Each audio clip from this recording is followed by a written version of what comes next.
Hello all of you guys, welcome back to PW platform. मी दुर्गेश मकवान, आपल्या सगळ्यांचं मनपूर्वक स्वागत आहे. सो क्वेश्चन प्रॅक्टिसच्या या सेशनमध्ये आपण कंबाईन एक्झाम, येणारी आपली जी कंबाईन एक्झाम असेल, कंबाईन ग्रुप बी ग्रुप सी, यासाठी आपण अनेक सारे प्रश्न, या प्रश्नांच्या माध्यमातून आपण विशेष तयारी या ठिकाणी करतोय की जेणेकरून आपल्याला एकंदरीत आपल्या अभ्यासामध्ये कोणत्या प्रकारे बदल करणं गरजेचं आहे किंवा आपल्या अभ्यासामध्ये आपल्याला एखाद्या टॉपिककडे आपला त्या टॉपिकला बघण्याचा दृष्टिकोन काय असला पाहिजे, या सर्व गोष्टी आपल्याला विशेष करून प्रश्नांच्या माध्यमातून अभ्यासणं हे खूप सोपं जात असतंय. आणि त्याचमुळे मी तुम्हाला या ठिकाणी आपल्या या MCQ बूस्टर सिरीजच्या द्वारा जिओग्राफी या विषयाच्या संदर्भामध्ये अनेक वेगवेगळ्या प्रश्नांच्या आधारे तुम्हाला परीक्षेला जाण्या अगोदर कोणकोणते टॉपिक करायचे आहेत, परीक्षेमध्ये कोणत्या टॉपिक्सला विशेष महत्त्व असतंय, त्यानुसार तुमचे सराउंडिंग सब टॉपिक्स काय असतात, या सगळ्या गोष्टींची माहिती आपण या ठिकाणी अभ्यासतोय. सो आज आपण या ठिकाणी सेशन नंबर 13 इथे डिस्कस करणार आहोत. या सेशन नंबर 13 मध्ये आजही आपण अनेक सारे वेगवेगळे प्रश्न किंवा वेगवेगळे पॉईंट्सवर आधारित काही घटक जे आहेत हे इथे इन डिटेल लक्षात घेऊ, म्हणजे आपल्याला याची एक सवय होणार, याचा एक अभ्यास आपल्याला व्यवस्थित करता येणार. सो बेसिकली आता तुमच्या समोर मी एक एक प्रश्न मांडणार, त्या प्रश्नांसंबंधित मी तुम्हाला त्याचं स्पष्टीकरण पण सांगणार की त्या प्रश्नाच्या संबंधितची माहितीही तुम्हाला व्यवस्थित होऊन जाईल. आजचे प्रश्न थोडं एका विशेष टॉपिकवर आहे, थोडं वेगळ्या टॉपिकनुसार तुम्हाला बघायला मिळतील, त्यामुळे थोडं काळजीपूर्वक प्रत्येक प्रश्न जो आहे हा व्यवस्थित बघा. जनरल जिओग्राफीचा प्रश्न असेल, यामध्ये काय करायचं आहे की तुम्हाला प्रश्न दाखवल्यानंतर जेही तुमचं आन्सर असेल ते A, B, C किंवा D, जेही तुमचं आन्सर असेल ते तुम्ही कमेंट सेक्शनमध्ये आन्सर द्यायचं आहे. ठीक आहे, प्रश्न व्यवस्थित वाचून घ्यायचा आणि मग तुम्ही व्यवस्थितपणे त्याचं आन्सर जे आहे हे या ठिकाणी प्रोव्हाइड करायचं.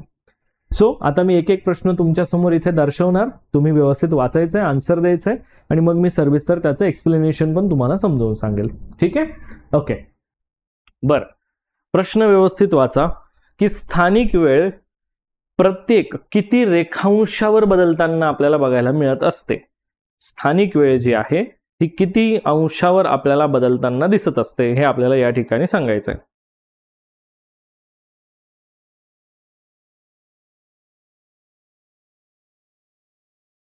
बघा, हा जो प्रश्न आहे हा तुमचा अक्षवृत्त रेखावृत्त या पर्टिक्युलर टॉपिकवर आधारित प्रश्न आहे. म्हणजे तुम्हाला एक गोष्ट लक्षात ठेवायचं आहे की जेव्हाही तुम्ही कोणताही प्रश्न बघतात तर त्यावरून तुम्हाला टॉपिक लक्षात आला पाहिजे. आणि इथे तुम्हाला जो लक्षात घ्यायचा आहे तर हा टॉपिक तुमचा अक्षवृत्त रेखावृत्त हा पर्टिक्युलर टॉपिक अभ्यासत असताना सिमिलरली तुम्हाला यामध्ये स्थानिक वेळ आणि प्रमाण वेळ हा टॉपिक इथे करून ठेवायचा आहे. बरोबर की नाही? स्थानिक वेळ आणि प्रमाण वेळ हे नेमकं काय आहे किंवा यांचं मोजणी कशा प्रकारे होत असते हे जरा तुम्हाला इथे बघावं लागणार आहे, याचा तुम्ही विचार करायचा. ठीक आहे, त्यामुळे टॉपिक अक्षवृत्त रेखावृत्त, त्यामध्ये स्थानिक वेळ प्रमाण वेळ, आणि या सिमिलर पॉइंटलाच तुम्हाला वेळ मापन जे आहे हे सुद्धा इथे करायचं आहे. वेळेचं मापन मीन्स काय की वेळेचं मोजमाप, की कोणत्या अक्षवृत्तावर किती वाजले असतील वगैरे सारखं वेळेचं मापन जे असते तेही तुम्हाला इथे व्यवस्थित लक्षात घ्यायचं आहे. ठीक आहे, बरं. आता या प्रश्नाचं उत्तर जे आहे हे 15 डिग्री आपण म्हणत असतो की जे रेखावृत्तीय अंतर आपण या ठिकाणी बघत असतो की जे आपल्याला स्थानिक वेळ यामध्ये बघायला मिळतं. स्थानिक वेळ नेमकं काय असतं? स्थानिक वेळ म्हणजे अवकाशात, आकाशामध्ये सूर्याच्या स्थितीवर आधारित असलेली वेळ, आणि प्रमाणित वेळ जी असते ही क्षेत्रावर आधारित असते. बरोबर आहे की नाही? आता स्थानिक वेळ कशी कॅल्क्युलेट केली जाते की एखाद्या भागामध्ये मी उभा आहे आणि सूर्य जो आहे हा डोक्यावर आला की आपण त्याला त्या ठिकाणी मध्यान्ह वेळ म्हणत असतो. बरोबर की नाही? मध्यान्ह वेळ, मग त्याला आपण एक प्रकारे स्थानिक वेळ म्हणतो. प्रमाणित वेळ कशी असते की ही पर्टिक्युलर रेखावृत्त निहाय आपल्याला बघायला मिळते की जी 0 डिग्री रेखावृत्तावरून, जे ग्रीनविच मीन टाइम वरून आपल्याला बघायला मिळत असते. ग्रीनविच मीन टाइम 0 डिग्री रेखावृत्त यावर आधारित तुम्हाला प्रमाण वेळ बघायला मिळत असते. आणि स्थानिक वेळ प्रत्येक 15 अंश रेखांशावर जर बघितलं तर ही बदलताना दिसत असते. तर प्रमाणित वेळ ही दिलेल्या टाइम झोन मध्ये सारखीच असते हे आपण बघतो. आलं लक्षात? आता 15 डिग्री 15 रेखावृत्त म्हटलं म्हणजे तुमचा जवळपास 1 तासाचा वेळ कन्सिडर होतो. Am I right? बरोबर आहे का? काय वाटतं तुम्हाला? मी बरोबर बोलतोय का? 15 रेखावृत्त सूर्यासमोरून जातील म्हणजे तुमचा 1 तास हा तुमचा प्रमाण वेळ त्या ठिकाणी कन्सिडर होईल.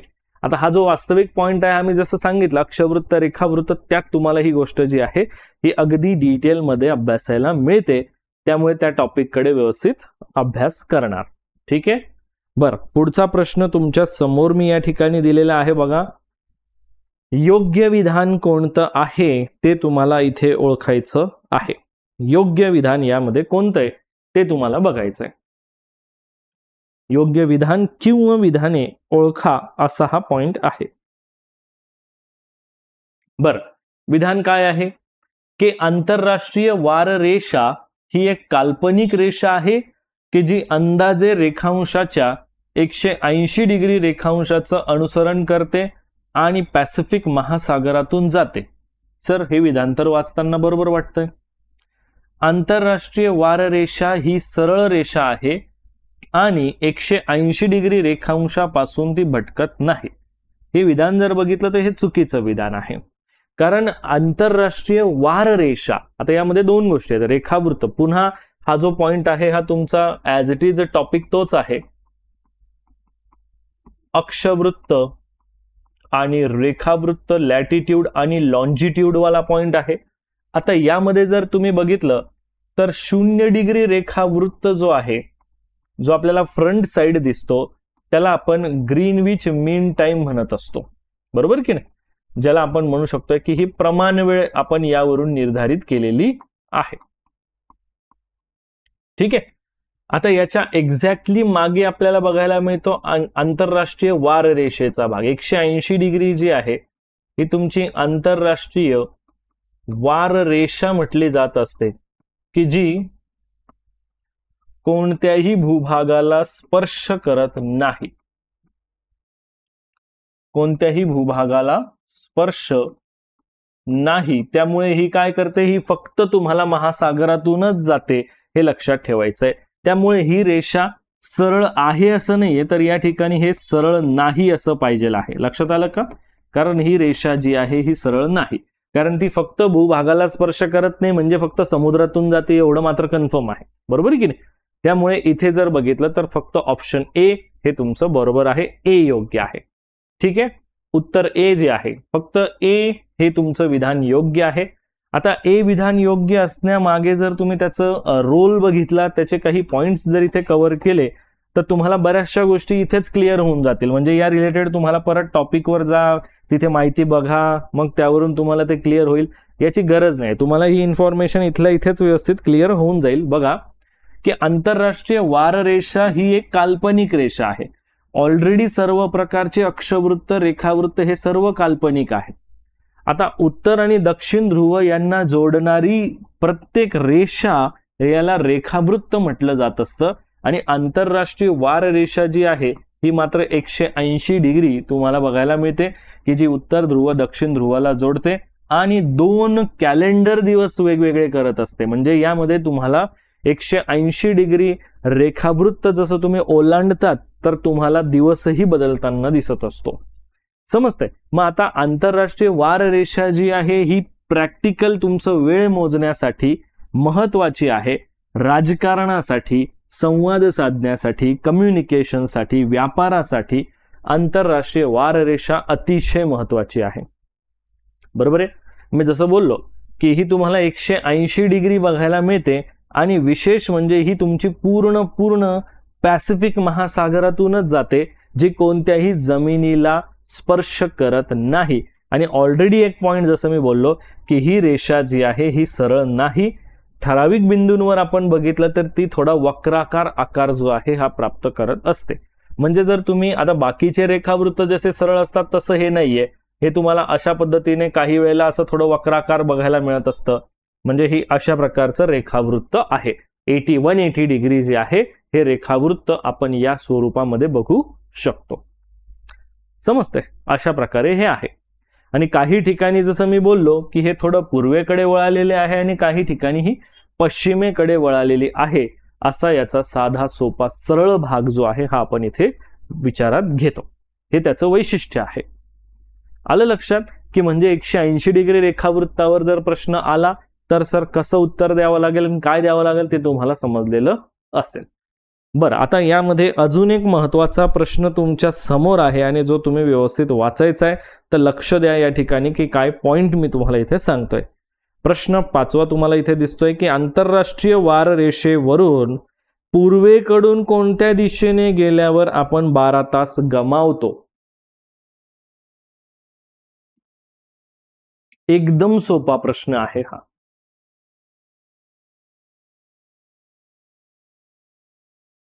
ज्याला हे माहिती आहे की आंतरराष्ट्रीय वार रेषा हे 180 डिग्री रेखावृत्त आहे, तर त्याला हे सहज माहिती पाहिजे की रेखावृत्तामुळे पूर्व आणि पश्चिम असे 2 भाग होत असतात, कारण हे उभे रेखावृत्त असतात. त्यामुळे जर इथे दिलेलं आहे की आपल्याला पूर्व दिलेलं आहे, तर तुम्हाला हे माहिती असो किंवा नसो, पश्चिम हे तुमचं उत्तर इथे असणार आहे. समजतंय? तुम्हाला त्याचं उत्तर माहिती असो किंवा नसो, याचं उत्तर हे पश्चिम असणार आहे, कारण आपल्याला माहित आहे की रेखावृत्तामुळे आपल्याला 2 भाग, उभे 2 भाग होताना दिसतात, एक पूर्व बाजू आणि एक पश्चिम बाजूचा भाग. बरं ठीक आहे, आता यामध्ये याचं स्पष्टीकरण जे आहे ना, हे थोडं अतिशय महत्वाचं आहे बरं का. म्हणजे मी हे जे सोल्युशन किंवा हे स्पष्टीकरण जे सांगतोय तुम्हाला, तर हे स्पष्टीकरण जास्त महत्वाचं आहे, कारण यावर तुमचे इतर काही वेगवेगळे विधानांचे प्रश्न, म्हणजे तुम्ही म्हणणार की सर यावर काही प्रश्न वगैरे तयार होऊ शकतात का अजून. सो ॲब्सोल्युटली, तर तुमचं विधान तयार होऊ शकतंय किंवा एखादं विसंगत स्वरूपाचं विधानात्मक प्रश्न तयार होऊ शकतो. त्यामुळे थोडं या गोष्टींनाही लक्ष द्या. जसं आता इथे आपण पहिलं विधान या ठिकाणी बघतोय,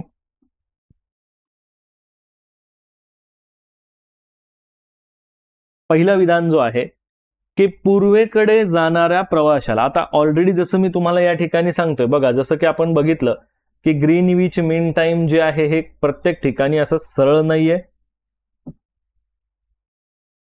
तुम्हाला हे थोडंसं तिरपं बघायला मिळतंय, बरोबर की नाही. आता हे काय सांगितलेलं आहे मी तुम्हाला, हे तुमचं 180 डिग्री वार रेषा म्हणून आपण याला लक्षात घेतो. आता पूर्वेकडे जाणार, आता या 180 डिग्रीमुळे काय झालं, यामध्ये तुम्हाला 2 बाजू तयार झालेल्या दिसतात.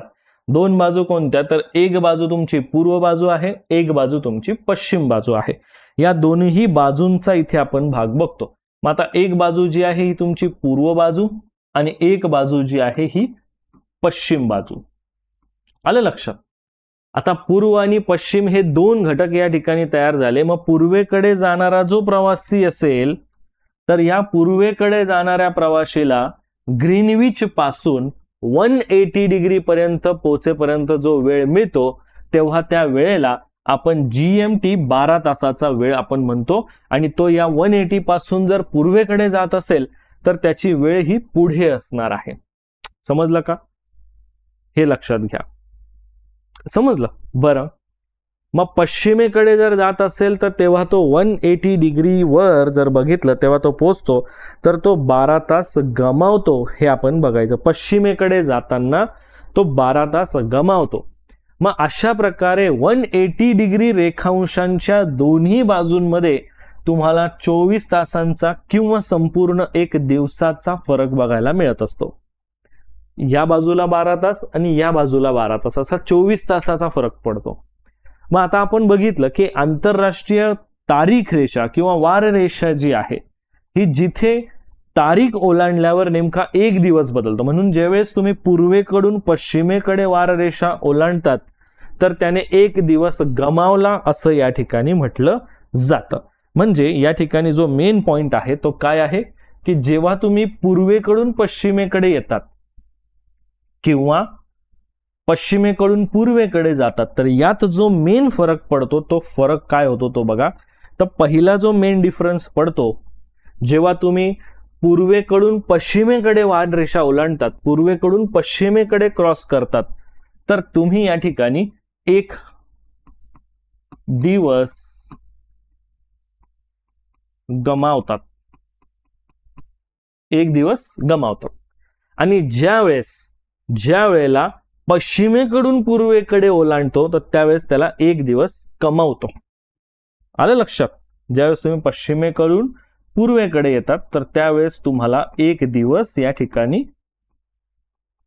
कमावतात, म्हणजे एक दिवस तुम्हाला एक्स्ट्रा मिळतो, असा हा पर्टिक्युलर पॉइंट आपण बघायचा.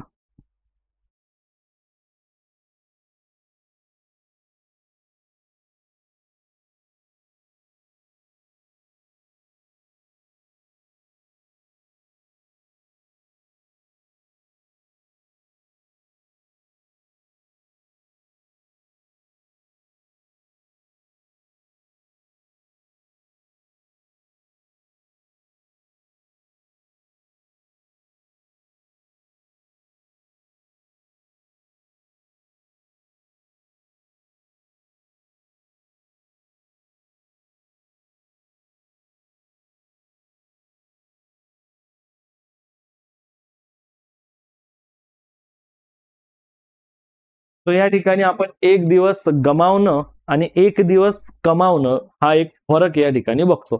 आणि हे प्रॅक्टिकल पॉइंट जो आहे हा तुम्ही इथे लक्षात ठेवा. आणि ह्याच गोष्टीचा तुम्हाला एक पॉइंटर लक्षात ठेवायचा की यावरच तुमचे प्रश्नही तयार होतो. म्हणून मी तुम्हाला इथल्या इथेच कन्सेप्ट पण क्लिअर का करून दिली की याच्या पुढे तुम्हाला परत कन्फ्युजन राहणार नाही. समजलं का? सो असा हा फरक आहे आणि ही सगळ्यात मोठी आणि इम्पॉर्टंट गोष्ट आहे, हे जरा लक्षात असू द्या. क्लिअर आहे सर्वांना?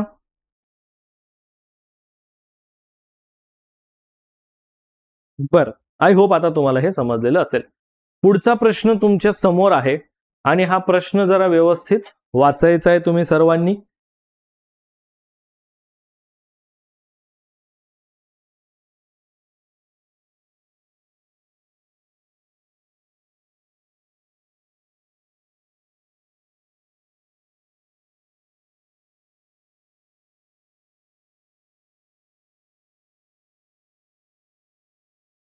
चला पटकन अटेंड करा बरं हा प्रश्न व्यवस्थित एकदम. सागर तळाशी संबंधित हा प्रश्न आहे. महासागरीय रचनेशी संबंधित आपल्याला हा प्रश्न आहे की सागरी तळ खालीलपैकी कोणत्या प्रमुख विभागाने विभागला जातो. म्हणजे सागरी तळ जो आहे यापैकी कोणत्या विभागांनी विभागला जातो असा हा प्रश्न आहे. तर आता या ओव्हरऑल गोष्टीमध्ये जर तुम्ही बघितलं तर पहिली गोष्ट भूखंड मंच यामध्ये समाविष्ट असतोय. भूखंड उतार पण यामध्ये समाविष्ट असतोय, म्हणजे सागर तळाची जी रचना असते. भूखंड कटक आणि पर्वत असा काही यामध्ये भाग नाहीये. मध्यम खोल सागरी पठार जे आहे असाही काही भाग नाहीये. खोल सागरी मैदान यामध्ये असतंय आणि सिमिलरली सागरी डोह हा सुद्धा आपल्याला यामध्ये बघायला मिळतो. क्लिअर?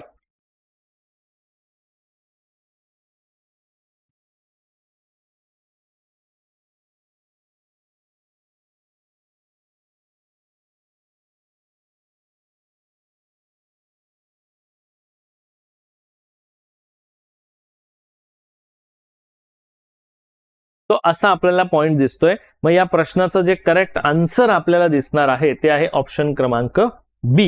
हे याचं करेक्ट आन्सर आहे की केवळ ए, बी, ई आणि एफ हे आपल्याला इथे बघायला मिळतं. आता एक गोष्ट लक्षात ठेवा, तुमचे उत्तर बऱ्यापैकी चुकतायत बरं का मित्रांनो. म्हणजे तुम्हाला थोडं अभ्यासाची गरज आहे अजूनही चांगल्यापैकी, हे थोडं लक्षात असू द्या. कारण बऱ्यापैकी बघा या गोष्टी ज्या आहेत ना या प्रॅक्टिकली समजून घ्यावे लागतील तुम्हाला, तर तुम्हाला या गोष्टींचा फायदा होईल. आता वास्तविक तुम्ही म्हणणार सर हा टॉपिक कोणता आहे, तर पॉइंट टॉपिक जो आहे हा अगदी सिंपल आहे.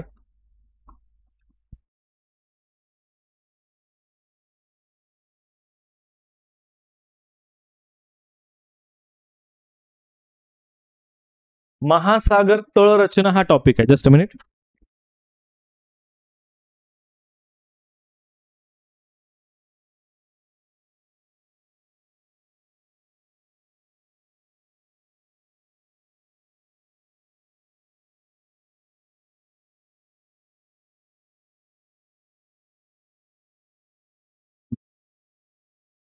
तो हा एक पॉइंट आपण या ठिकाणी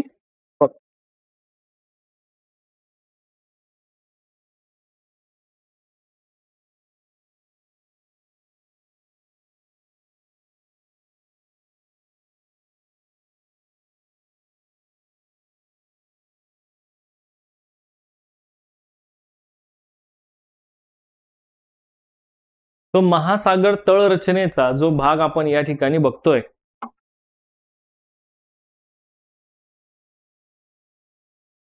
ओके, सागर तळ रचनेचे ज्यावेळेस तुम्ही प्रमुख विभाग बघत असतात ना, तर हे विभाग कसे आहेत बघा. तो पहिला पॉइंट येतो भूखंड मंच, ठीक आहे. त्याचसोबत तुम्हाला एकंदरीत त्याच्यानंतर दुसरा दिसतो खंडांत उतार, तिसरा दिसतो सागरी मैदान, चौथा दिसतो सागरी डोह, गर्ता वगैरे यासारखा घटक. आता हे जे पण काही की पॉइंट्स आपण बघतो, जसं की भूखंड मंच, समुद्रबूड जमीन, आता याची सरासरी खोली जी असते ही साधारण 180 मीटर पर्यंत असते. ऑलमोस्ट हा 200 मीटर पर्यंतचाही तुम्हाला खोल भाग बघायला मिळतो जो भूखंड मंच असतो. समजलं. आता तुम्ही म्हणणार की सर हा जो स्ट्रक्चर आहे हा इन सिंपल दाखवा बरं कसा असतोय. बघा, ज्यावेळेस तुम्ही समुद्र किनारपट्टीचा भाग बघत असतात तर किनारपट्टीच्या भागावरून आपल्याला हा सागरी उतार दिसतो, थोडासा खंडांत उतार, खंडांत उठाव दिसत असतो, हा सागरी गर्ता या ठिकाणी दिसतो. सागरी गर्त्यासोबत तुम्हाला काही सागरी पर्वतरांगांचाही भाग इथे बघायला मिळत असतो.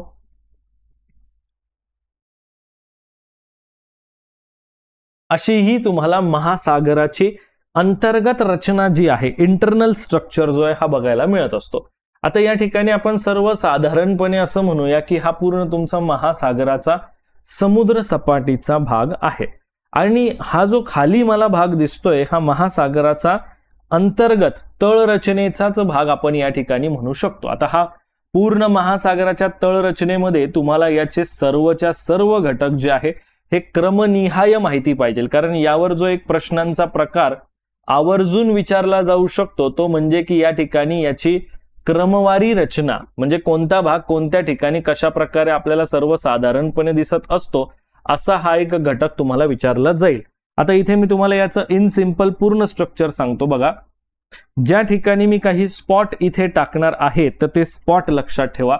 हा जो स्पॉट आहे हा भूखंड मंचचा आहे, हा स्पॉट खंडांत उतार आहे, हा स्पॉट खंडांत उठाव आहे, हा महासागरी मैदान आहे, हा स्पॉट जो आहे हा सागरी गर्ता आहे, हा या ठिकाणी सागरी पर्वत रांगांचा भाग आहे, हा प्रमुख सागरी बेटांचा भाग म्हणून आपण या ठिकाणी लक्षात ठेवतो. अशी ही एकंदरीत रचना आहे आणि हे नावं लक्षात ठेवा. आता हा जो स्पॉट आहे जसं मी सांगितलं हा तुमचा हा भूखंड मंच आहे, ठीक आहे. या ठिकाणी जर बघितलं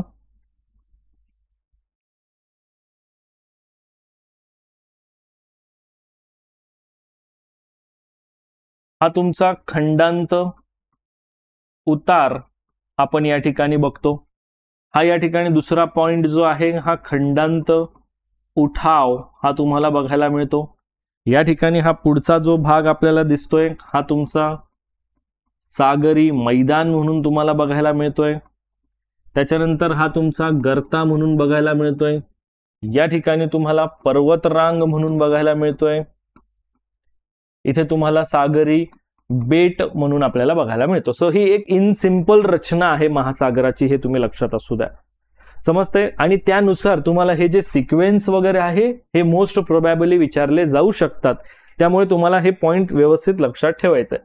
हा जो भाग आहे हा तुमचा समुद्र सपाटी म्हणून आपण इथे बघतो, समुद्र सपाटी. बरं, मग सर भूखंड मंचचा पॉइंट आम्हाला समजला की जो अगदी किनारी भागावर असतोय, की जिथे बऱ्यापैकी सूर्यप्रकाश जो आहे या 200 मीटर खोलीपर्यंत तुम्हाला सर्वसाधारणपणे पडताना दिसू शकतो. ठीक आहे. म्हणजे एकूण सागरी क्षेत्रापैकी 8.15% भाग जो आहे हा समुद्रबूड जमिनीने व्यापलेला आहे. याला समुद्रबूड पण म्हटलं जातं किंवा भूखंड मंच पण म्हटलं जातं.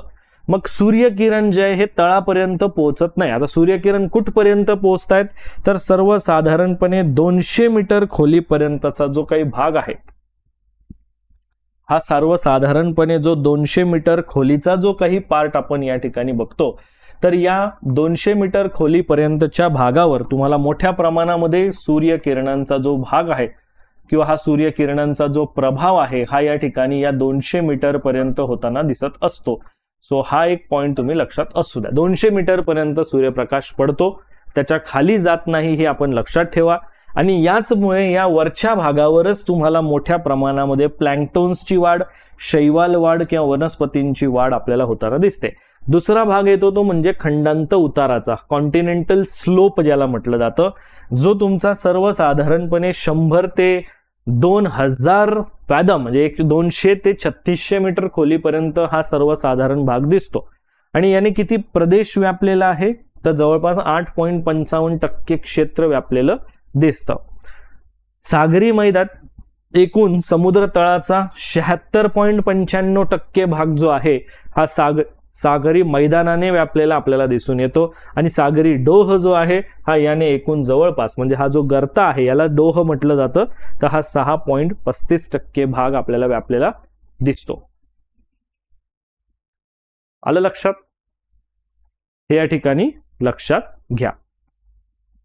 क्लिअर आहे? बरं, नेक्स्ट क्वेश्चन तुमच्या समोर आहे. नेक्स्ट क्वेश्चनला अटेम्प्ट करा व्यवस्थित.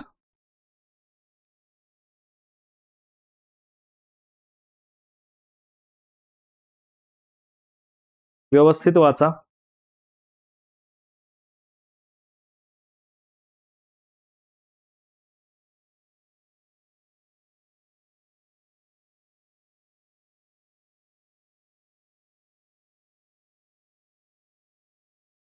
बघा, खाली 2 विधानं दिलेले आहेत आणि त्यापैकी ए विधान,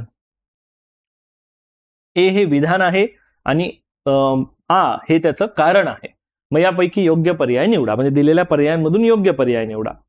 तर पॉइंट दिलेला काय आपल्याला, विषुववृत्तीय प्रदेशामध्ये सागरी क्षारता कमी असते. सर बरोबर आहे.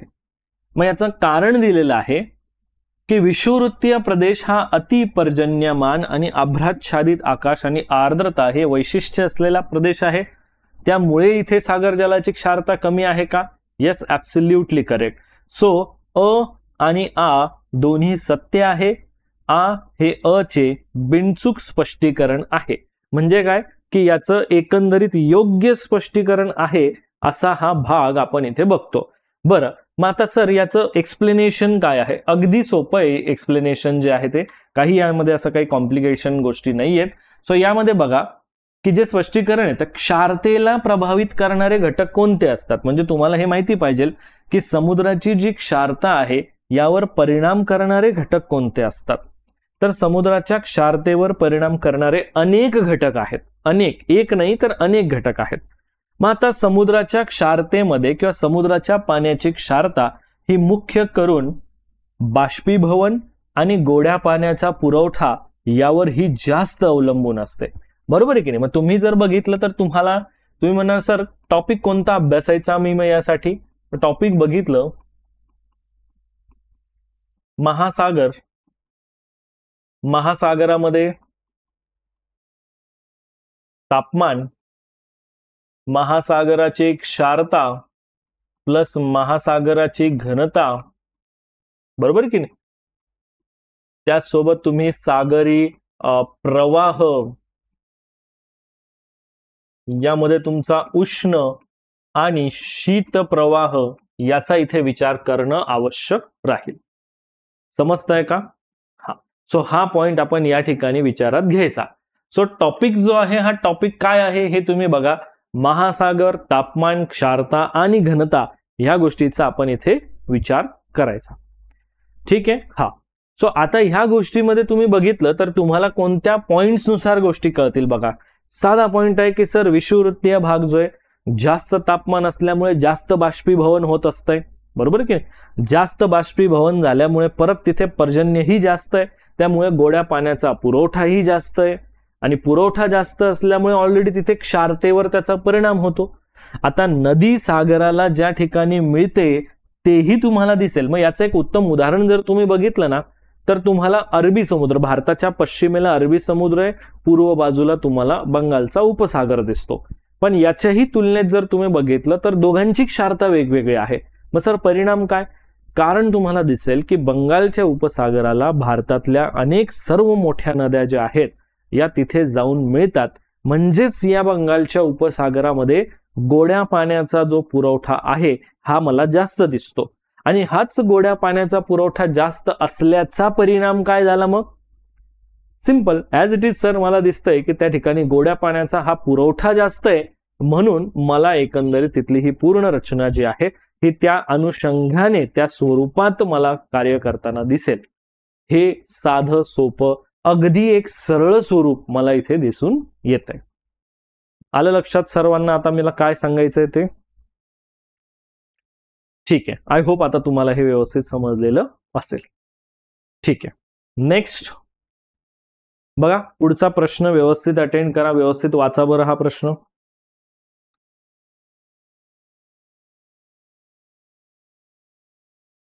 या भागामध्ये आरोह पर्जन्य जास्त पडतं. आरोह पर्जन्य, राजेश लक्षात ठेवा.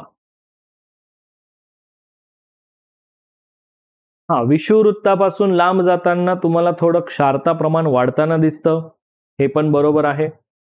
पण पुन्हा तिथे पॉइंट आपल्याला दिसतो की जिथे गोड्या पाण्याचा पुरवठा होईल तिथे परत क्षारतेच्या परिणामावर फरक बघायला मिळतो. ठीक आहे. सो पॅसिफिक महासागराच्या किनारी भागामध्ये मुख्य करून सागरी गर्ते जास्त आढळतात. त्याचं कारण काय आहे? एकदम इंटरेस्टिंग आणि एकदम चांगला प्रश्न आहे हा तुमच्या समोर. तर याचं कारण जर तुम्ही बघितलं तर पॅसिफिक महासागराचा पश्चिम भाग, पॅसिफिक महासागराच्या पश्चिमेकडचा जो किनारी भाग आहे इथे तुम्हाला अधोगमन क्षेत्र जास्त आहे. सर, हे अधोगमन क्षेत्र म्हणजे काय?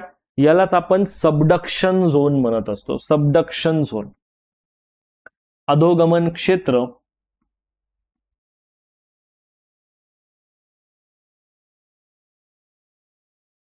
यालाच आपण सबडक्शन झोन म्हणत असतो.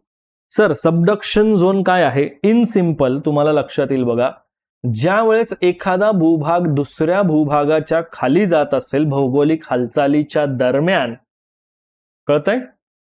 आता बघा, साधा पॉइंट आहे की एक भूभाग हा दुसऱ्या भूभागाच्या खाली का जातोय, बरोबर की नाही?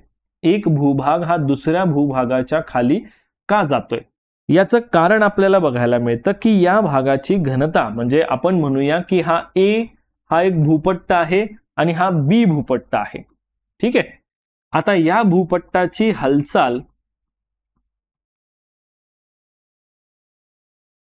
या भूपट्टाची हालचाल झाली,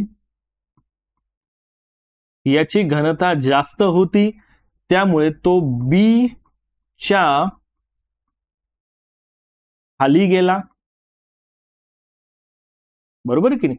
खाली गेला, त्यामुळे काय झालं की इथे हा जो एक झोन तयार झाला, दिसतोय का हा, यालाच आपण या ठिकाणी सबडक्शन झोन म्हणून बघत असतो. मग हा जो भाग आहे हा आपल्याला या ठिकाणी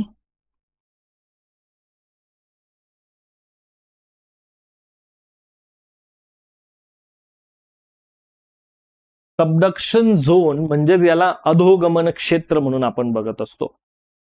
समजलं का? याला आपण अधोगमन क्षेत्र, की ए या भूपट्टाची हालचाल झाली, तो बी या भूपट्टाच्या खाली गेला.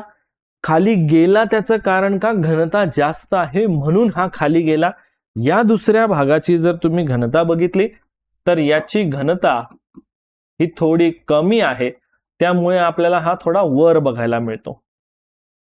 ठीक आहे. या हालचालीचा हा जो परिणाम आहे त्यामुळे तुम्हाला हे दिसेल. म्हणून हा एक प्रकारे सबडक्शन झोन म्हणून आपल्याला लक्षात ठेवायचा. सबडक्शन झोन म्हणून त्याला लक्षात ठेवा.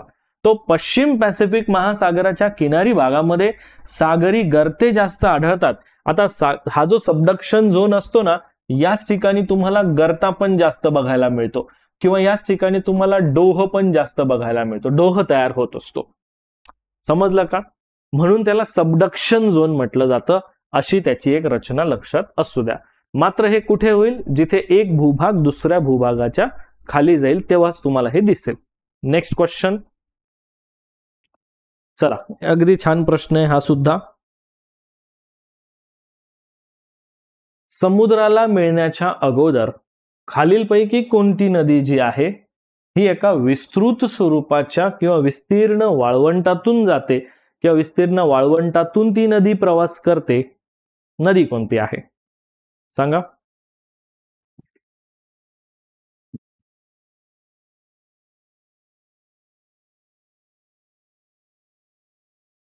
बरं, आता पॉइंट यामध्ये काय आहे ते बघा, इथे व्यवस्थित लक्षात घ्या की समुद्राला जाण्याच्या अगोदर कोणती नदी आहे की जे विस्तृत वाळवंटातून प्रवास करते, तर कोलोरॅडो नदी आहे, हे लक्षात असू द्या, कोलोरॅडो नदी.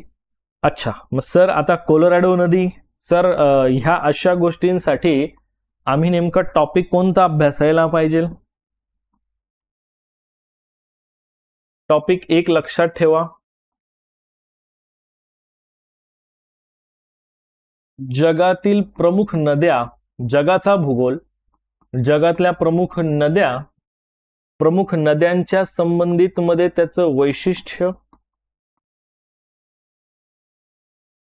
पर्टिक्युलर त्या कोणत्या खंडातून वाहतात, पर्टिक्युलर कोणत्या देशातून वाहतात, त्याचा एक विचार करून ठेवा. या गोष्टीच्या अभ्यासासाठी तुम्हाला अजून एक मी क्ल्यू देऊन ठेवतो, जो की तुम्हाला महत्वाचा क्ल्यू असणार आहे की तुम्ही एकदा खंडनिहाय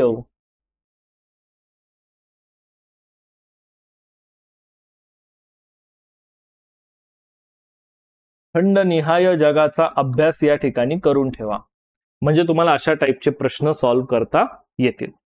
समजताय का? खंडनिहाय जगाचा भूगोल, की कॉन्टिनेंट बेसिसवर आपल्याला एकंदरीत हा पॉइंट जर व्यवस्थित लक्षात आला तर आपल्याला क्लॅरिटी मिळून जाते की नेमकं कोणत्या टॉपिकवर कशा प्रकारे आपल्याला पॉइंट बघायला मिळेल. म्हणून मी तुम्हाला सांगितलं की तुम्ही खंडनिहाय जगाचा भूगोल अभ्यासा, ज्यामध्ये जगातल्या प्रमुख नद्या, नद्यांचे वैशिष्ट्य, त्या कोणत्या खंडात आहे आणि त्याचे देश कोणते आहेत. ठीक आहे, बरं. मग आता कोलोरॅडो नदीचा पॉइंट जो आहे, कोलोरॅडो नदी जी आहे ही समुद्राला मिळण्याच्या अगोदर तुम्हाला मोस्टली जो मोजावे डेझर्ट आहे, या मोजावे डेझर्टच्या भागामधून आपल्याला ही वाहताना दिसत असते. सो हा त्याचा एक पहिला पॉइंट लक्षात ठेवा. आणि वाळवंटातून वाहताना कोलोरॅडो नदी जी आहे ही सर्वात मोठ्या घळईची निर्मिती करत असते. म्हणजे ही नदी जी आहे ही सगळ्यात मोठी घळई तयार करण्याचं काम आपल्याला या ठिकाणी करताना दिसते. आणि विशेष पॉइंट हा आहे की या घळईला ग्रँड कॅनियन असंही म्हटलं जात असतं. म्हणजे जगातली एक सगळ्यात मोठी घळई जी आहे, ग्रँड कॅनियन व्हॅली म्हटलं जातं तिला, तर ही ग्रँड कॅनियन सुद्धा या कोलोरॅडो नदीनेच तयार केलेली आहे. आणि ही रॉकी पर्वतावर, रॉकी हा वली पर्वत आहे, जसं हिमालय आहे सेम तसाच, आणि रॉकी या वली पर्वतामध्ये ही नदी उगम पावते. नंतर ती कॅलिफोर्नियाच्या आखाताला जाऊन मिळते. कॅलिफोर्नियाचं जे आखात आहे तर या ठिकाणी ती जाऊन मिळते. आणि या नदीच्या शेजारी तुम्हाला डेथ व्हॅली हा सगळ्यात उष्ण भाग जो आहे अमेरिकेतला हा बघायला मिळतो, जो उत्तर अमेरिकेतला एक प्रकारे सर्वात उष्ण भाग म्हणून आपण बघू शकतो. येस, सो हा पॉइंट आपण इथे बघायचा आहे. येस, युवा अवस्थेमध्ये होतात. घळई निर्माण होण्यासाठी नदीचा वेग जास्त असावा, तीव्र उतार असावा, नदीचा प्रवाह जास्त असावा. त्या ठिकाणी तुम्हाला अशा घळ्यांची निर्मिती जी आहे ही जास्त होताना दिसते. ठीक आहे, युवा अवस्थेत. कारण घळई निर्माण होणं म्हणजे एखाद्या भौगोलिक क्षेत्राचं खूप मोठ्या प्रमाणामध्ये झीज करायची आहे तुम्हाला, आणि त्या झीज करायची आहे तर त्यासाठी तुमच्या नदीमध्ये ताकद असली पाहिजे. ही कुठे येणार? जेव्हा ती युवा अवस्थेमध्ये असणार, उतारावरून वाहणार त्यावेळेस, पर्वतीय भागावरून वाहणार त्यावेळेस. म्हणून तुम्हाला जसं मी सांगितलं की ही जी घळईची निर्माण करत असते तर तुमचा हा थोडासा खडकाळ भाग आहे, डोंगराळ भाग आहे, त्यात तो डेझर्टवाला पार्ट आहे, अशी ही रचना आहे. येस, याला खनन कार्य किंवा क्षरण कार्य आपण जास्त म्हणतो. म्हणजे घळई जी आहे हे क्षरण कार्याचं भूरूप आहे, हे पण तुम्ही लक्षात ठेवू शकतात. हे तुमचं नदीचे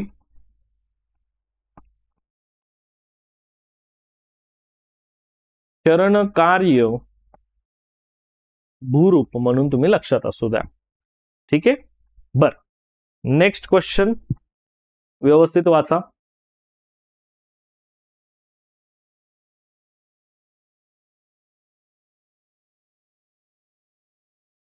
तुम्हाला 2 विधानं दिलेले आहेत.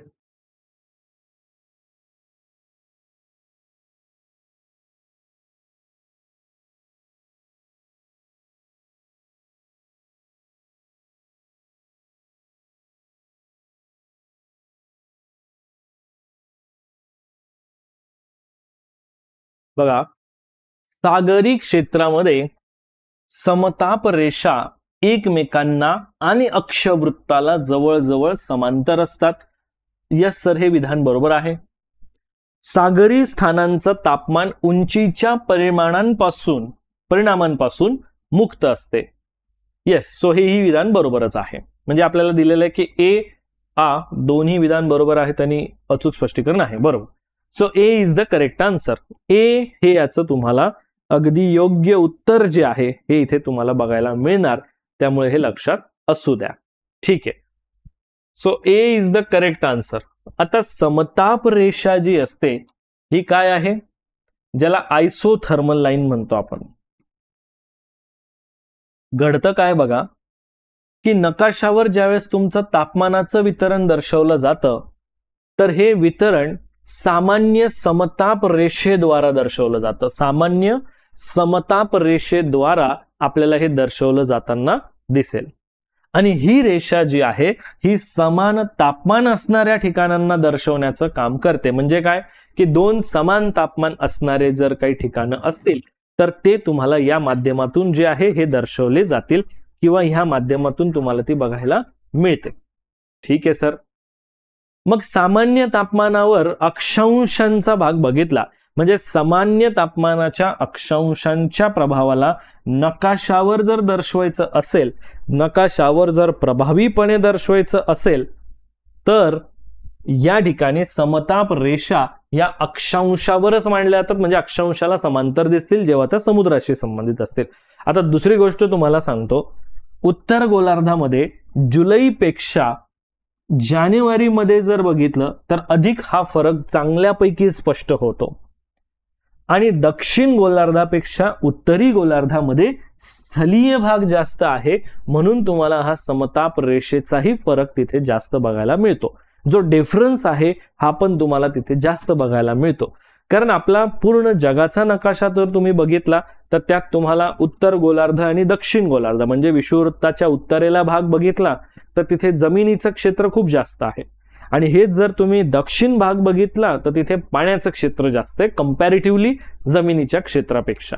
त्यामुळे तुम्हाला समताप रेषेत हा फरक जाणवणार आहे. ठीक आहे. बरं, आता काल मी तुम्हाला एक पॉइंट सांगितलेला होता, बट त्या संबंधित आता मला तुम्ही ह्या प्रश्नाचं उत्तर द्यायचंय. बघा, प्रश्न मला नाही वाटत की अवघड आहे, कारण ऑलरेडी मी तुम्हाला हा प्रश्न काल शिकवलेला होता. ठीक आहे. Yes, perfect.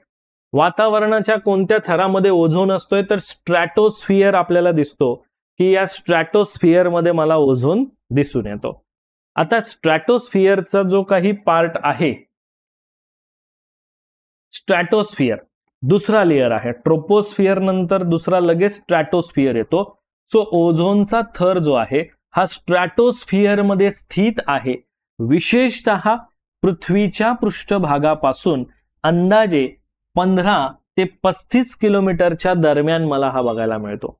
पृथ्वीच्या पृष्ठभागापासून अंदाजे तुम्हाला हा बघायला मिळतो. म्हणजे ट्रोपोस्फिअर, ट्रोपोपॉज, स्ट्रॅटोस्फिअर मध्ये तुम्हाला ओझोन लेअर बघायला मिळत असतो. असा हा रचनेचा भाग आहे. बरोबर. मग आता इथे काय होत असतं, ओझोनचे रेणू जे आहेत हे काय करतील, तुमचं अल्ट्रा व्हायोलेट सोलर किरण जे आहेत हे शोषून घेण्याचं काम करतील आणि ते विखुरले जात असतात.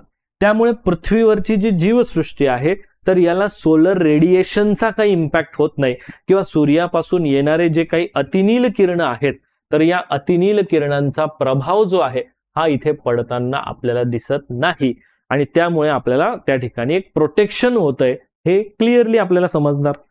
बरोबर की नाही. मग त्यामुळे तुम्हाला याचा फायदा त्या अनुषंगाने लक्षात घ्यायचा आहे. नेक्स्ट क्वेश्चन व्यवस्थित वाचा.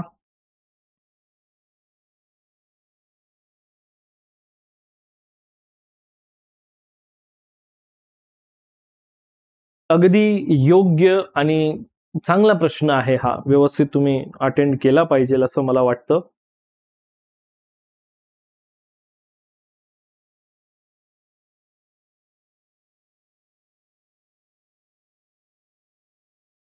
कोणत्या थरामध्ये तापमान जे आहे हे उंचीनुसार कमी होत जात असते.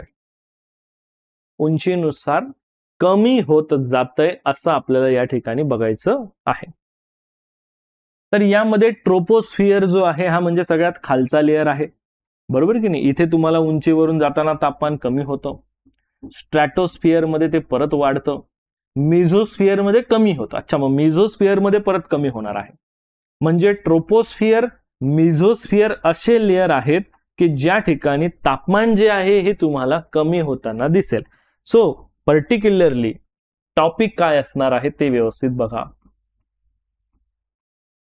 टॉपिक जो आहे, सॉरी,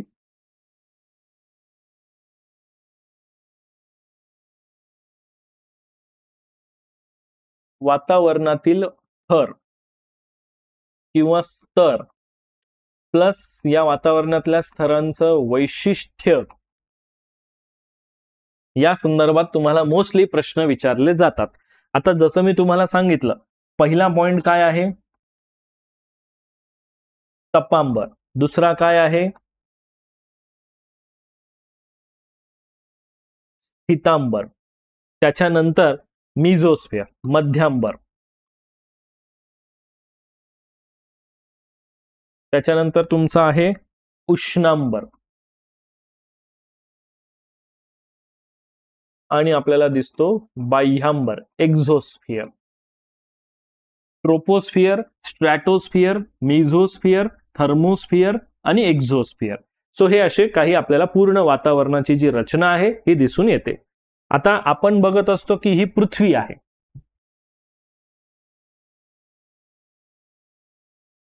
आता पृथ्वीपासून जसजसं तुम्ही उंच जात असतात तर घडतं काय बघा, दोन लेअर असे आहेत. जसं की आता इथे तपांबरामध्ये जर तुम्ही बघितलं ना तर इथे तुमचं तापमान जे हे कमी होत असतं, पण स्थितांबरात ते परत वाढतं. मध्यांबरामध्ये जर बघितलं तर इथे तुमचं तापमान जे आहे हे कमी होत असतं, पण बाकीचे जेही घटक आहेत ना इथे तुमचं तापमान वाढणार आहे. जसं की स्थितांबरामध्ये बघितलं तर इथे तुमचं तापमान वाढणार आहे. उष्णांबरमध्ये बघितलं तापमान वाढणार आहे. बाह्यांबर एक्झोस्फिअर मध्ये बघितलं तापमान वाढणार आहे. सो असा हा फरक आहे. म्हणून तुम्हाला मी काय बोललो होतो या ठिकाणी की जो फरक आहे तो फरक हाच आहे की तपांबरामध्ये तुम्ही वर जाताय, तापमान कमी होत आहे, परत वाढतंय, परत कमी होत आहे. मग तुम्हाला हा एक स्ट्रक्चर माहिती पाहिजे. म्हणून वातावरणातले थर, स्तर, त्याचं वैशिष्ट्य, आता या संबंधित मध्ये तुम्हाला वेगवेगळे प्रश्न येऊ शकतात. मग तुमच्या इथे वेगवेगळ्या प्रकारचे विधान तयार होऊ शकतात, काही फॅक्च्युअल प्रश्न तयार होऊ शकतात, क्रमवारीचे प्रश्न तयार होऊ शकतात, विसंगत स्वरूपाचे पण काही प्रश्न तयार होऊ शकतात वगैरे. तर तुम्हाला हे लक्षात पाहिजे. समजतंय का? हे तुम्हाला इथे व्यवस्थित लक्षात पाहिजे, तर तुम्ही या ठिकाणी हे चांगल्यापैकी गोष्टी अटेम्प्ट करू शकतात. त्यामुळे तुम्हाला हा प्रत्येक लेअर जो आहे हा इथे समजून घेणं आहे की पृथ्वीच्या वातावरणाच्या या स्तरांमध्ये काय घडतंय, नेमकं कशा प्रकारे हा फरक आहे. ठीक आहे. मग आता जसं मी बोललो की ट्रोपोस्फिअर मध्ये तुम्ही जातायत तर ट्रोपोस्फिअर मध्ये उंचीनुसार तापमान जे आहे हे कमी होतं, म्हणून या थरामध्ये हवामान होतं. मेझोस्फिअर मध्ये सुद्धा उंचीनुसार तापमान कमी होतं आणि वातावरणातला हा सर्वात थंड तापमानापर्यंत तुम्हाला पोहोचताना दिसेल. म्हणजे ह्या सगळ्या लेअरमध्ये सर्वात कमी तापमान मेझोस्फिअर मध्ये आहे. हे मला इथे समजलं. आलं लक्षात? सो क्लॅरिटी पाहिजे आपल्याकडे मित्रांनो. आणि प्रश्न बघितल्यावर आपल्याकडे पूर्ण क्लॅरिटी मीन्स त्याचं स्ट्रक्चर पण पाहिजे की हे काय आहे. टॉपिक आपण बघितलाय पण तो कसा बघितलेला आहे, टॉपिक आपण बघतोय, अभ्यासतोय, तर त्यामध्ये काय आहे. बऱ्याच वेळेला ना इंग्लिश नावांनी कन्फ्यूज होतो आपण, तर त्यामुळे इथे लक्षात ठेवा, हा जो तपांबर आहे हा ट्रोपोस्फिअर आहे, स्थितांबर जो आहे हा स्ट्रॅटोस्फिअर आहे, मध्यांबर हा तुमचा मेझोस्फिअर आहे, उष्णांबर हा तुमचा थर्मोस्फिअर आहे, बाह्यांबर हा तुमचा एक्झोस्फिअर आहे. सो तुम्ही हे असं लक्षात ठेवू शकतात त्याच्या नावानुसार वगैरे या गोष्टी हे तुम्ही बघा.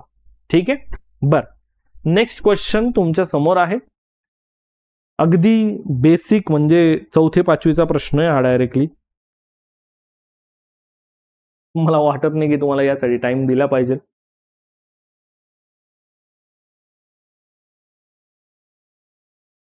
Nitrogen is the answer. Nitrogen. आता वातावरणामध्ये आपण बघतो की पृथ्वीच्या वातावरणामध्ये ऑलमोस्ट 78% जर आपण बघितलं तर आपल्याला नायट्रोजन बघायला मिळतो, की जो सगळ्यात मुबलक वायू आपण म्हणू शकतो, सर्वात जास्त स्वरूपाचा वायू आपल्याला दिसतो. आणि ऑक्सिजन जो आहे हा आपल्याला दुसरा सर्वात जास्त प्रमाणामध्ये असणारा घटक दिसतो. ऑक्सिजन जो आहे हा दुसरा सेकंड सर्वात जास्त घटक मला दिसतो, की जो ऑलमोस्ट आपल्याला या ठिकाणी 21% बघायला मिळतो. 21%. कळलंय सर्वांना? आलं लक्षात? येस. सो हा पॉइंट आपण इथे लक्षात ठेवायचा. बर, नेक्स्ट क्वेश्चन तुमच्या समोर आहे. व्यवस्थित हा प्रश्न वाचा.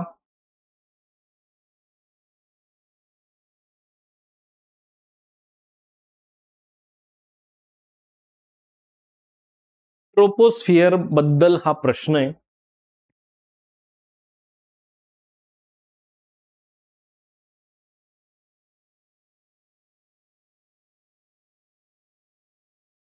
ट्रोपोस्फियर हा कोणत्या उंचीवर संपतो, एंड होतो? सो ऑलमोस्ट 8 ते 15. ट्रोपोस्फियर हा सगळ्यात खालचा लेअर आहे ना, जसं मी तुम्हाला आत्ता सांगितलं जस्ट, बरोबर. सगळ्यात खालचा लेअर आहे ट्रोपोस्फियर. मग हा तुमचा सगळ्यात खालचा लेअर आहे, म्हणजे हा तुमचा 8 ते 15 किलोमीटर पर्यंत ऑलमोस्ट तुमचा हा एंड होतो, म्हणजे त्या लेअर पर्यंतच तुम्हाला हा बघायला मिळतो. सो 8 ते 15 किलोमीटर ट्रोपोस्फियर हा पृथ्वीच्या पृष्ठभागापासून सुरू होतो. तर तो आपल्याला बघा, आता यामध्ये दोन गोष्टी आहेत. जर तुम्ही 8 किलोमीटर उंचीपर्यंत बघितला तर तो ध्रुवावर दिसतो आपल्याला, आणि साधारण विषुववृत्तावर जर बघितलं तर तो 15 किलोमीटर आपल्याला दिसतो. ही एक रचना आपण लक्षात घ्यायची आहे. समजतंय सर्वांना? या उंचीच्या पलीकडे जर बघितलं तर तुम्हाला स्ट्रॅटोस्फियर सुरू होतो, म्हणजे याच्या बाहेरच्या बाजूला बघितलं तर स्ट्रॅटोस्फियर आहे. ठीक आहे. येस. चला नेक्स्ट पॉइंट.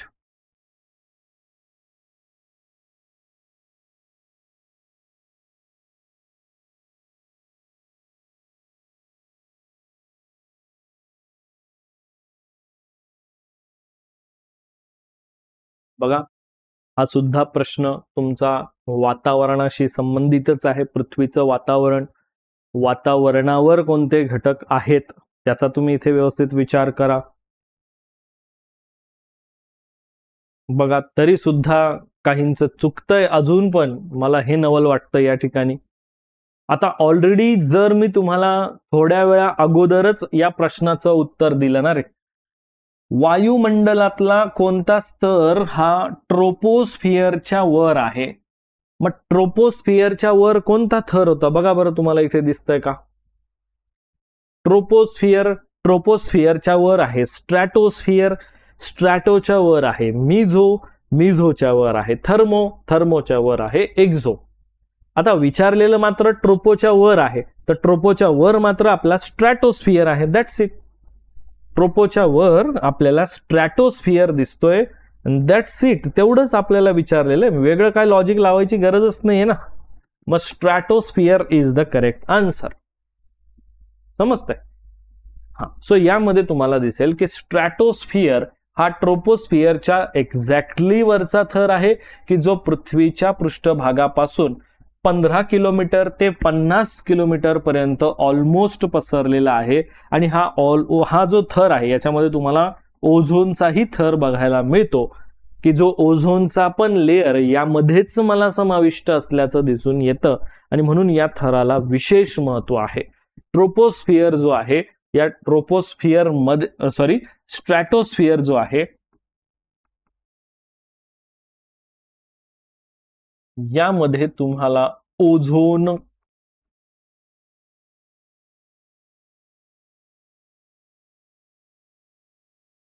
ओझोनचा थर समाविष्ट आहे, हे लक्षात असू द्या. समजतंय का? यामध्येच तुम्हाला ओझोनचा लेअर जो आहे हा इथे समावेश असतो. म्हणून आणि एक गोष्ट अजूनही लक्षात ठेवा, आयोगाने ना आपला प्रश्नांचा जो ट्रेंड आहे हा थोडासा स्विच केलेला आहे. प्रश्नांचा ट्रेंड कसा स्विच केलेला आहे तुम्हाला त्याही गोष्टी मी इथे सांगून देतो. बऱ्याच वेळेला काय केलं जातं,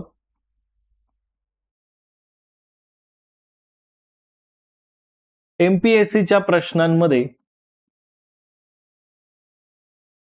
ट्रेंड काय आहे. बऱ्याच वेळेला तुम्हाला मराठी ऐवजी इंग्लिश शब्द इथे वापर आपल्याला जास्त दिसून येतो आणि ज्यामुळे आपण मोस्टली कन्फ्यूज होत असतो. टेन्शन घ्यायचं नाहीये. अशा वेळेला कन्फ्युजन वाटलं तर तोच प्रश्न इंग्लिशमध्ये वाचायचा. पण मग तेच पॉइंट आहे की तुम्हाला त्या मराठी शब्दांसाठी आता एखाद्याने तपांबर, स्थितांबर, मध्यांबर असा मराठीत अभ्यास करून ठेवलेला असेल, बरोबर की नाही, पण मात्र तुम्हाला प्रॉब्लेम कुठे येईल ज्यावेळेस तिथे समजा ट्रोपो, स्ट्रॅटो, मिझो असा शब्द दिला, इंग्लिश शब्द वापरले, मग तुम्ही मराठी प्रश्न बघितला का इंग्लिश प्रश्न बघितला का एकच गोष्टी आहे, म्हणजे तुमचं कन्फ्युजन होईल. सो आपल्याला सोल्युशन काय या गोष्टीवर मग की आपण वाचन करत असताना त्या गोष्टीवर थोडंसं इंग्लिश शब्दांचाही भर द्यावा लागेल. समजतंय, इंग्लिश शब्दांकडेही थोडा फोकस ठेवायला लागेल आपल्याला. आणि म्हणून मग तुम्हाला सांगितलं की मराठीच्या ऐवजी आपल्याला ट्रेंड काय दिसतोय, थोडासा इंग्लिश शब्द वापरताना दिसतोय. दुसरा ट्रेंड आपल्याला बघायला मिळतोय की प्रश्न जे आहेत, प्रश्न मोठे होत आहेत. मोठे होत आहेत म्हणजे प्रश्नांची जी साईज आहे ती थोडी मोठी व्हायला लागलेली आहे. म्हणजे काय होतं, याच्यामुळे तुम्हाला प्रश्न वाचण्यामध्ये वेळ जातो, वाचून त्याचं उत्तर देण्यामध्ये वेळ जातो आणि ऑलरेडी आपल्याकडे वेळ मात्र 1 तासाचा आहे. कळतंय का? हे कशासाठी होतंय की जो फास्टेस्ट, ज्याने जास्त प्रॅक्टिस केलेली आहे या एक्झामसाठी, तोच विद्यार्थी फास्टमध्ये आन्सर देऊ शकतो आणि योग्य आन्सर देऊ शकतो. जे की एकदम मग आपण म्हणतो ना गळमटळम करून अभ्यास करतायत, त्याच्यासाठी ही गोष्ट नाहीये मग, कारण त्या गोष्टीला, त्या स्पीडला मॅच होण्यासाठी तुम्हाला प्रॅक्टिस आवश्यक आहे. प्रश्न जे आहेत हे थोडेसे मोठे होत चाललेले, त्याकडेही थोडं लक्ष असू द्या, तिथेही तुम्हाला थोडा फोकस ठेवायला लागणार आहे. तिसरी गोष्ट जी आहे की प्रश्न आता स्टॅटिक म्हणजे नंबर बेसिस पेक्षा नंबर्सवर कमी पण संकल्पनांवर जास्त व्हायला लागलेले आहेत. संकल्पनांवर प्रश्न जास्त यायला लागले, म्हणजे तुमचा कन्सेप्च्युअल अभ्यास जास्त पाहिजे या ठिकाणी. या गोष्टी तुम्ही नोटीस केल्यात का की एमपीएससीचे प्रश्न जे आहेत त्याचा ट्रेंड जो आहे हा कसा बदलतोय किंवा या ट्रेंडवरच्या गोष्टी कशा आहेत. सो तुम्हाला नंबर बेसिसवरचे प्रश्न म्हणजे जे स्टॅटिक इन्फॉर्मेशन आहे त्यापेक्षा तुम्हाला आता थोडंसं संकल्पनांवर प्रश्न आहे. विशेष तुम्ही जर लक्षात घेतलं तर संकल्पनांचे जेही प्रश्न मला दिसतात यामध्ये विधानं, बरोबर की नाही, मग विधानांमध्ये तुमचा योग्य किंवा अयोग्य विधान कोणतं आहे असे प्रश्न तुम्हाला जास्त दिसतात. किंवा मग विधानांमध्ये तुमचं विसंगत कोणतं आहे, बरोबर की नाही, विसंगत म्हणजे तुमचं योग्य अयोग्य, पण मग तेच विधानामध्ये तुम्हाला योग्य अयोग्य सोबत विसंगत मध्ये तुमचं कारण स्पष्टीकरण वगैरे असे पण विधानं येतात, जसं की मी तुम्हाला आता सॅम्पल प्रश्न दाखवलेच तसे पण. सो या गोष्टी ज्या आहेत ना ह्या तुम्हाला थोडंसं अडॅप्ट करावं लागणार आहे. समजतंय? आणि हे तुम्हाला प्रश्नांच्या सोबतच सांगतोय त्याचंही कारण तेच आहे की तुम्ही ही सवय लावा या गोष्टींना. समजतंय? रिकामं म्हणजे टाइमपास करू नका किंवा चाललंय सर आम्ही अभ्यास करतोय या भ्रमामध्ये राहू नका. अभ्यास करतायत बट त्यामध्ये रिफॉर्मेशन पण गरजेचं आहे as per the question pattern नुसार. राईट? ओके. आजच्या या प्रश्नांच्या माध्यमातून आपण व्यवस्थितपणे अनेक सारे वेगवेगळ्या टॉपिकची रचना बघितली. सोबतच मी त्याचं तुम्हाला डिटेल एक्सप्लेनेशन पण समजावून सांगितलेलं आहे की जेणेकरून तुम्हाला येणाऱ्या एक्झामसाठी या सर्व प्रश्नांच्या माध्यमातून तुम्हाला टॉपिक पण समजलेला आहे, टॉपिक कशा पद्धतीने अभ्यासायचा, त्याचं एक्सप्लेनेशन काय. आज मी थोडं वेगळ्या पद्धतीने तुम्हाला त्याचं एक्सप्लेनेशन पण थोडं इलॅबोरेट करण्यावर जास्त भर दिलेला आहे की जेणेकरून तुम्हाला त्याचं एक्सप्लेनेशन पण समजेल आणि टॉपिक पण समजेल. ठीक आहे? सो अशाच प्रकारे आपण आपल्या नेक्स्ट सेशनमध्ये सुद्धा अशाच पद्धतीने आपण काही नवीन विशेष माहिती जी आहे ही व्यवस्थित समजावून घेणार, व्यवस्थितपणे लक्षात घेणार. बरं, आय होप आता आजचा हा पर्टिक्युलर सेशन तुम्हाला कसा वाटला, या सेशनमधून तुम्हाला नेमकं कशा पद्धतीने या सर्व गोष्टी अभ्यासायला मिळाल्या याबद्दल तुमचा फीडबॅक कमेंट्समध्ये द्यायला विसरू नका.